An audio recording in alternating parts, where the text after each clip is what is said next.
Hmm. Well, I wonder. Is it finally worthy of dethroning my favorite God of War game of all time?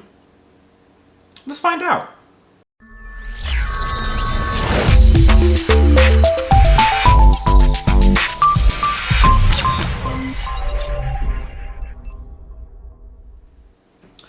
Well, what's up in there, guys? Brian here, the 3 Topics game, here to share with you another one of my awesome game reviews to share with you guys today. This time, I'm finally able to share with you guys my thoughts on one of the most anticipated games that came out this year, which is obviously God of War Ragnarok. Now, I can say right off the bat that I've been having a ton of fun with this game and have quite a lot to say about it. But before I start and share you guys my official thoughts, if you do happen to enjoy this review by the end, please do not forget to like, share, and subscribe to keep track of me in all my future videos. And remember, if you guys have any more requests for future ranking videos or top tier list videos or heck, even future game reviews, let me know in the comments down below and I'll be sure to get those up as soon as I can. But make sure to take into effect that because I'm working 2 jobs now, that things might be a little bit delayed. So, without wasting more time, let's jump into my official thoughts on what I consider to be quite a fun experience of God of War Ragnarok. So, let's get started. As someone who is a massive fan of the PlayStation brand, I think it's safe to say that the God of War franchise is perhaps the closest thing that we've had to a definitive face of the brand. Microsoft Xbox has always had Halo, Nintendo has always had Mario, and PlayStation's got God of War. When the franchise was slightly rebooted back in 2018, I really didn't expect to enjoy the 2018 God of War game, as everything about that game was completely different from the previous 6 installments of the franchise, and this franchise had been running since 2005. But much to my surprise, not only did that game end up becoming the best game I played that year, edging out other incredible games like the Shadow of the Colossus remake and the 2018's Marvel Spider-Man game, but I was ecstatic to see that game go on to win Game of the Year at the Video Game Awards that year, which for me helped it become the second favorite and best installment in the God of War franchise. God of War Ragnarok takes place 3 years after the events of the last game, and since then, after Kratos was shown a glimpse of what the future had in store for him, he's been training his son extra hard to prepare him for a future where he may not be around. During that time, Freya has also made several attempts to take her revenge against Kratos, who caused the death of her son, and after Freya's latest attack, Kratos, Atreus, and Mimir are visited by Thor and the Allfather Odin, who seek a compromise with Kratos after the death of Baldur has started the Ragnarok prophecy and the other realms have now started to become affected. Odin also reveals that Atreus has been seeking Tyr behind his father's back, and after refusing to make a deal with Odin, Kratos is attacked by Thor, and it is after this battle that Kratos realizes that with Ragnarok coming, and the horrors of an ultimate battle that will affect all the realms coming, he is determined to do everything he can to protect his son from what is coming. Now, one thing I would like to state is that I was actually quite surprised with just how much they were able to cram into this one game.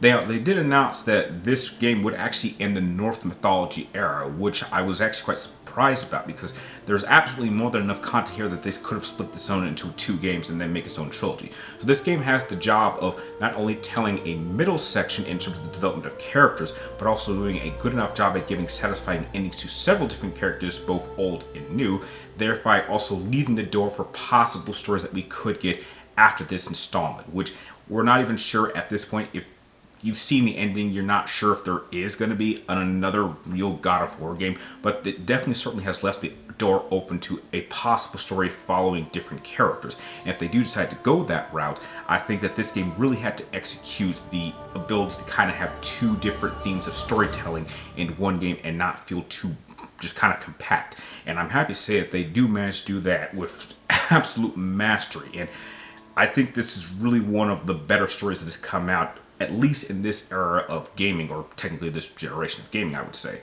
So that was something that I really wasn't expecting he was able to pull off, but I'm happy to say that it did manage to do that pretty well. The entire cast throughout the game does an incredible job with their performances, and every character is so fully realized that it has been quite some time since I've played a game that was able to fully flesh out so many characters without feeling too drawn out. When it comes to our main protagonists Kratos and Atreus, as opposed to the first game that focused on a father and son getting to learn about each other, this time around it focuses on these 2 learning to trust one another. For Kratos, his fear of leaving his son behind and wanting to do anything he can to protect him causes Kratos to start falling back to his old God of War personality habits that he had when he was much younger. And with Atreus discovering more about himself, he feels the need to keep secrets from his father, which causes him to make some questionable decisions that unfortunately have some bad consequences. Where the heart of the story really lies is the ability to trust the other will be okay even when they're far apart. Kratos is much wiser and knows the dangers that Atreus will have to face, and Kratos really struggles with allowing Atreus to grow into the young man that he will eventually become. Kratos is also given a much-deserved proper ending to his journey that allows you to see Kratos in ways that you would not expect to see from a character who has such a tragic history. There is a heavy focus on the theme of redemption and forgiveness, as many characters start out as one way and over the course of the game have to overcome their own trials so they can move on. Freya alone struggles with her own need for revenge while trying to move forward with her life and spends a good amount of time thinking back to all of the hardships that Odin put her through and all that she has lost. Brock and Sindri are also given a far bigger role this time around, bringing some of the more tragic elements as you learn more about events from their past and how it has affected their future. The story also does an amazing job with the newer characters that you encounter over the course of the game. Thor and Odin respectfully were not presented as one-dimensional as I had anticipated and are given several layers that grant you an inside look at their own personal flaws as individuals. There are also several other characters that you encounter that may not have as much screen time as others, but are nevertheless given their own unique arches that allow them to stand apart and in some cases give you a hint of what the future may have planned for them in future games. When it comes to its gameplay style, I can officially state that Santa Monica Studios really didn't change all that much from the 2018 God of War game, and during my playthrough the game felt just about 80% the same, which is not a bad thing, as all of the games during the Greek mythology era, gameplay-wise and combat-wise, really did feel quite similar despite the fact that the series spanned so many years. For exploration, most of the maps for the realms that you have visited before have been given entirely new maps to explore, while the main realm of Midgard has had its lake completely frozen over, granting you a new way to explore with the use of a snow sled. When it comes to getting around, Kratos can now use his Blades of Chaos to climb up ledges and jump across gaps, while Atreus is not so much reliant on you and can get around just fine on his own. There are also several creative puzzles spread throughout the game that will require you to use your weapons and functions of special magical arrows properly in order to progress during either main or side quests. When it comes to combat, there now seems to be a much heavier focus on performing powerful combo attacks that link from one to another across multiple different weapons that will have you access to making fighting in this game feel slightly sped up. The enemy variety has also been greatly expanded upon, with certain enemies requiring certain approaches in order to deal with them, and this goes even better for the amount of main bosses and mini bosses that you encounter across the game, that all vary from enemies that you can simply overpower with direct offensive approaches to bosses that will really test out your reflexes and your ability to keep track of their attack patterns. When it comes to the RPG elements of God of War Ragnarok, all that is different is that the developers have just given a slightly different visual look, but it works just about the same. As you progress through the game and you gain access to key materials, it will allow you to upgrade your primary weapons. As your weapons improve, you will then gain access to different skills that you can unlock by spending experience points that you will gain from defeating enemies and completing objectives. A slight addition to your skills ability is that this time around, if you perform a specific skill attack a certain amount of times, you can then add an enhancement to that particular skill that will slightly modify its performance in combat. As you explore and complete objectives, you will have access to also different armor sets that come in 3 parts that can be crafted by collecting enough materials. Each piece of armor comes with a special perk that can be activated during combat, and you can mix or match your armor pieces to suit the style of combat you feel comfortable with. You also have the ability to spend experience points along with materials that you collect in order to level up each piece of armor in order to enhance its effectiveness in combat. Runics, which are the special attacks for each of the individual weapons, can also be leveled up using experience points, and there are several scrolls and codex that you can collect that will grant you more information on not only the lore of certain individual, but of certain locations that you will certainly explore. Now, I would just like to state that I think that some of the reports about how long this game actually ended up being, or the overall experience of this game, is a little bit exaggerated. I'd heard getting reports that this game was like 60 to 7 hours long to do everything, and I myself have put about 40 hours in, and I'm very close to actually just completely completing the whole game in terms of all the things you can do. But I absolutely recommend that you take some time to do some of the side missions and do some extra projects and not just focus on the main plot. There are so many things that if you stick with the side quests, that'll actually make the main quest a little bit more smoother and enjoyable, and actually give you some insight to actually some characters and some developments in certain realms that I wasn't expecting. There were certain maps that I thought were certain sizes, and then you find a whole new area that is even greatly expanded upon, and that would have only happened if I'd actually taken some time to do some of the side missions. So I would just, again, take your time with this game, really enjoy your experience, and try to do as much as you can during your first playthrough. And then once you've beaten the game, go back and start doing some of the after game elements, because there's certainly a lot of things to do after you've completed the game that will really test out your skills, abilities, and let's just say add some pretty satisfying conclusions to some characters that, let's just say, some don't actually make it to the end. When it comes to the game design department, since I was playing this game on my PlayStation 5 using my 49-inch LG NanoCell television, God of War Ragnarok has some of the best visuals that I've seen amongst any game that has come out this year.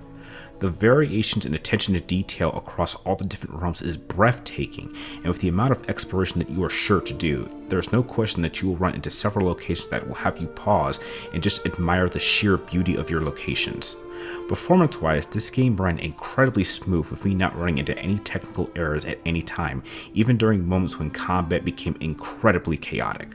The soundtrack is also incredible to listen to, only tied with the soundtrack of Horizon 2 Forbidden West that was released earlier this year, with several tracks adding to key moments both during epic combative battle scenes, along with much slower moments between characters that really help certain scenes pull at your heartstrings. And while I personally never cried during this game, I'd be lying if I didn't say I got a bit emotional at certain moments. When all of these elements come together, Santa Monica Studios gives us another example of how a AAA title is developed the right way. And while some people might say that this is only because this game feels so similar to the previous installment, meaning that some might even go so far as to say that this game took a number of shortcuts, that doesn't stop this game from granting you one of the best action-adventure experiences that you could possibly enjoy on a PlayStation console. Now I have to state this right here. Before this game was even released, there were several different spoilers that were leaking all across the internet, and I did my best to stay off of social media and the internet to avoid these spoilers. Unfortunately, that attempt ended up being slightly unsuccessful, as there were two key spoilers that I was given that clarified one thing. It wasn't whether or not I was going to end up giving this game a 10 out of 10. The question was, could I find anything at all that could stop this game from not getting a 10 out of 10? Because at least in the 2018 God of War 4 game, there were a few little key flaws that actually held this game back from entering that club. But I'm happy to say that even though this is not a massive improvement over this first game, it made the proper improvements that were necessary in order for it to actually reach that peak. And therefore, I have to say that now that we have two installments in this franchise, I can say that officially that God of War Ragnarok has officially dethroned God of War 3 for being the greatest God of War game of all time. And mind you, this game has held this title since March of 2010, so heck, having a 13-year-long run is pretty impressive. But yeah, there was just no denying that God of War Ragnarok is an absolute masterpiece. It is a beautiful masterpiece. It is an epic masterpiece. And this is another must-own title to anyone who owns a PlayStation 5. And trust me, if you have a PlayStation 4, go try to get a PlayStation 5. I mean, trust me, if you get this on PlayStation 4, I'm sure it'll run pretty well, but this is definitely a game you should be playing on the newest hardware. So, now that we've established that, I think it's time for a ceremony. As of this moment, if I had to give God of War Ragnarok a rating, there's nothing else I can do but officially make it worthy of getting a 10 out of 10. An absolute masterpiece and by far the best game that I've played on a PlayStation 5 to date. So that is my review of God of War Ragnarok. Now if you happen to enjoy this review, let me know your thoughts on this game in the comments down below as well. And like always, thank you guys for watching. You're awesome, and I will catch you all guys next time.